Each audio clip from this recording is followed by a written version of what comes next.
Assalomu alaykum bolajonlar. Yana sizlar bilan qiziqarli o'yinlar o'ynaymiz. Mana bu 5-tangamni yasaymiz. Tayyormizmi? Landilarni o'yin boshlandi.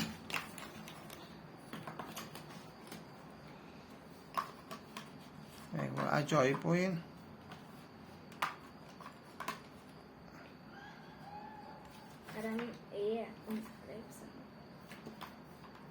Mana. O'xshami qani javobini ochchi.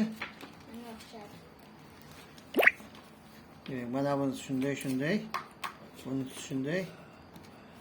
Deyarli o'shanda ekan. Saror yasamadingmi sen hali? Yasadim, nima deyishim bilmayman.